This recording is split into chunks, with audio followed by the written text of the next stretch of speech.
Question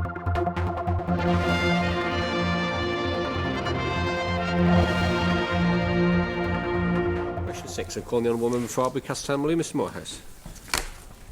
Thank you, Mr Speaker. I would like to ask the Minister for Infrastructure when the next update on the Manx Highway Code will be published. On the Minister for Infrastructure to reply. Thank you, Mr Speaker. The Department will look to adopt the UK's Highway Code subject to a consultation with the Department of Home Affairs, and I will be meeting with them very shortly.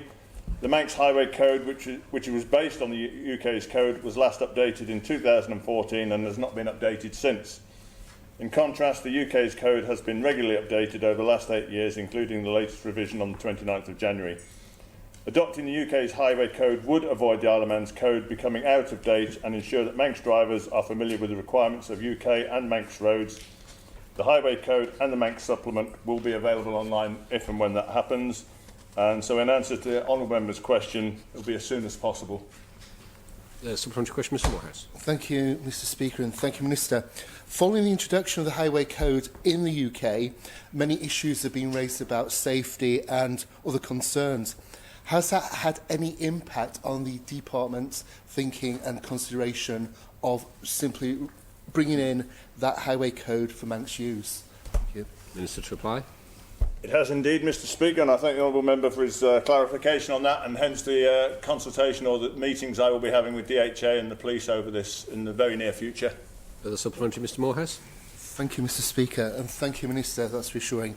Does the Minister recognise that an updated Highway Code will have to include things like the roundels on the promenade, which we've discussed in previous weeks, in terms of their uniqueness, in terms of the documentation that comes to us once the consultation has been complete? How different from the British version can it be? Thank you, Mr Speaker. Minister to reply.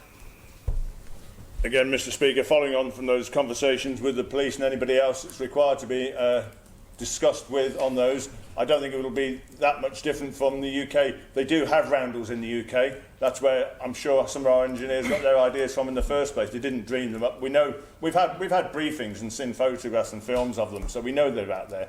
But I take on board the Honourable Member's point, Mr Speaker. Supplementary question, Mr Johnston. Yeah, thank you, Mr Speaker. Thank you, Minister. You mentioned some of the changes that happened in the UK, some of the 8 changes that came in at the end of January. Some of these were brought about to improve the safety of people walking, cycling and also horse riding.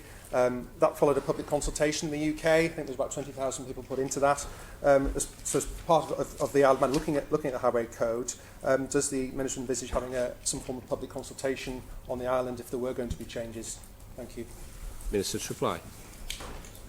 Again, Mr Speaker, following on from the consultation meetings with the police, I'm not sure whether we'd actually need to have those go out to consultation on that. I think a lot of the groups have been involved over the years, and certainly the new hierarchy scheme that's been brought into the Highway Code across will be explained to everybody if that's what it takes. But I think we've all seen enough over the last couple of weeks to understand most of it already.